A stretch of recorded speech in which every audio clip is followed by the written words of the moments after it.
రాష్ట్రంలో రేపటి నుంచి ఇంటర్మీడియట్ పరీక్షలు మొదలు కానున్నాయి. మొత్తం 1532 పరీక్షా కేంద్రాల్లో దాదాపు 10 లక్షల మంది విద్యార్థులు పరీక్షలు రాయనున్నారు. సీసీ కెమెరాల పర్యవేక్షణలో పరీక్షలు జరగనున్నాయి. మొదటిసారిగా హాల్ టికెట్లపై సెంటర్ల రూట్ మ్యాప్ కోసం క్యూఆర్ కోడ్ను ఏర్పాటు చేశారు. దాన్ని స్కాన్ చేస్తే ఈజీగా సెంటర్కు చేరుకోవచ్చు. రాష్ట్రంలో ఇంటర్ ఎగ్జామ్స్కు అన్ని ఏర్పాట్లు చేశారు అధికారులు. రేపటి నుంచి జరగనున్న పరీక్షలకు పకడ్బందీగా ఏర్పాట్లు చేశామన్నారు బోర్డు ఆఫీసర్స్.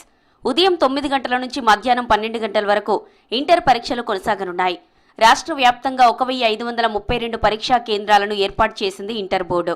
అత్యధికంగా హైదరాబాద్ జిల్లాలో 244 సెంటర్లుండగా రంగారెడ్డి జిల్లాలో 185, మేడ్చల్ మల్కాజిగిరి జిల్లాలో 150 సెంటర్లున్నాయి. ఇక అతి తక్కువగా జయశంకర్ భూపాలపల్లిలో 8, ములుగు జిల్లాలో 10 సెంటర్లు మాత్రమే ఉన్నాయి.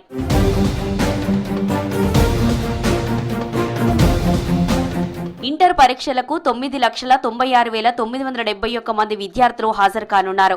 ఇందులో ఫస్ట్ ఇయర్ స్టూడెంట్స్ 4,88,448 మంది, సెకండ్ ఇయర్ స్టూడెంట్స్ రెగ్యులర్ 4,40,788 మంది, సెకండ్ ఇయర్ స్టూడెంట్స్ ప్రైవేట్ 67,735 మంది, సెకండ్ ఇయర్ స్టూడెంట్స్ మొత్తం కలిపి 5,08,523 మంది ఉన్నారు. ప్రతి విద్యార్థి పరీక్షా కేంద్రానికి ఉదయం 8:45 చేరుకోవాలంటున్నారు inter board secretary Krishna Aditya.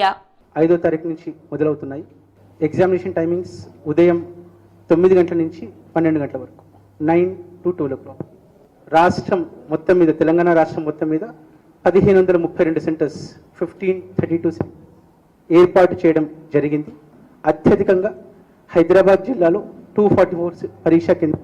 ప్రతి ఒక్క సెంటర్కు చీఫ్ సూపరింటెండెంట్, డిపార్ట్మెంటల్ ఆఫీసర్స్ ఏ అపాయింట్మెంట్ ఉన్నాయో 10 days ప్యాకేజ్ చేశాం. ట్రైనింగ్స్ అన్ని కూడా కంప్లీట్ చేసుకున్నాం. ఇప్పటికే విద్యార్థులకు హాల్ టికెట్ల పంపిణీ పూర్తయింది. మొదటిసారిగా స్టూడెంట్స్ మొబైల్స్ కు మెసేజ్ రూపంలో హాల్ టికెట్ ను పంపించారు. ప్రతి హాల్ టికెట్ పై పరీక్షా కేంద్రం లొకేషన్ తెలిసేలా క్యూఆర్ కోడ్ ను ఏర్పాటు చేశారు. దాన్ని స్కాన్ చేస్తే ఈజీగా పరీక్షా కేంద్రానికి చేరుకోవచ్చని అధికారులు చెబుతున్నారు. ప్రతి సెంటర్కు ఆర్టీసీ బస్సులు అందుబాటులో ఉండేలా అధికారులను అలర్ట్ చేశారు. పరీక్షల సమయంలో విద్యుత్ సరఫరాకు ఇబ్బంది లేకుండా ఎన్పీడీసీఎల్, ఎస్పీడీసీఎల్ అధికారులను అలర్ట్ చేశామన్నారు ఇంటర్ బోర్డు అధికారులు. బేసిక్గా ఆర్టీసీ అధికారులకు ముందుగానే అలర్ట్ చేస్తూ ఉన్నాం. పిల్లలకు ఇబ్బంది కాకుండా రూరల్ బ్యాక్గ్రౌండ్ ఉన్న పిల్లలకి వెహికల్స్ అన్ని కూడా, మన బస్సెస్ అన్ని కూడా ముందుగానే అరేంజ్ చేయమని రిక్వెస్ట్ చేస్తున్నాం. ఎండలు కూడా తీవ్రత పెరగడం వల్ల 38-39 degrees నమోదవుతున్నాయి కాబట్టి ముందుగానే డిఎంహెచ్ఓస్ని అలర్ట్ చేస్తున్నాం. ఖచ్చితంగా ప్రతి ఒక్క పరీక్షా కేంద్రంలో ఏఎన్ఎం కానీ, ఆశా కానీ, కావలసిన మెడిసిన్స్ అందుబాటులో ఉంటారు. హాల్ టికెట్స్ అన్ని కూడా విద్యార్థులకు లైవ్ చేశాం. వారి ఇండివిజువల్ ఫోన్ నెంబర్స్కి అంతా కూడా మెసేజ్ పంపించాం. టైమింగ్స్ సంబంధించి 8:45 వరకు ఏదైతే ఉందో లాస్ట్ 7 years నుంచి సేమ్ రూల్ ఉంది. కానీ ఖచ్చితంగా ఒకవేళ విద్యార్థి 8:45 to 9 వచ్చినా పర్మిట్ చేస్తాము. అన్ని ఎగ్జామ్ సెంటర్లలో సీసీ కెమెరాలను ఏర్పాటు చేశారు. వాటిని ఇంటర్ బోర్డు హెడ్ ఆఫీస్కు అనుసంధానం చేశారు. దానికోసం ప్రత్యేకంగా కమాండ్ కంట్రోల్ సెంటర్ను ఏర్పాటు చేసి మానిటరింగ్ చేయనున్నారు. ఇక విద్యార్థులు పరీక్షా కేంద్రాలకు ఎలక్ట్రానిక్ పరికరాలు తీసుకురావద్దని సూచించారు అధికారులు. పరీక్షల నిర్వహణ కోసం 1,532 మంది చీఫ్ సూపరింటెండెంట్స్, 1,532 మంది డిపార్ట్మెంట్ అధికారులు, 29,992 మంది అబ్జర్వర్లు, 72 మంది ఫ్లయింగ్ స్క్వాడ్స్, 124 మంది సిట్టింగ్ స్క్వాడ్స్లను ఏర్పాటు చేశారు. జూనియర్ కాలేజీలో పనిచేసే గెస్ట్ ఫ్యాకల్టీల సేవలు కూడా వాడుకోనుంది ఇంటర్ బోర్డు. మార్చి 5వ తారీఖు నుంచి ఇంటర్మీడియట్ ఎగ్జామ్ స్టార్ట్ అవుతున్నాయి. మార్నింగ్ 9 to 12 ఏదైతే టైమింగ్స్ ఉందో, అంటే ఎండాకాలం మొదలవుతుంది. జస్ట్ ఆ ఎండాకాలం ఇంకా తీవ్రతం కాకముందే మన ఎగ్జామ్స్ అయిపోతాయి.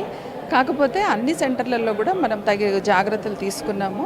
ప్రతి సెంటర్లో కూడా మనము సీసీ కెమెరాలు పెట్టి మానిటర్ చేస్తున్నాం. ఈసారి మొత్తం మనకున్న 1532 సెంటర్లు అండి.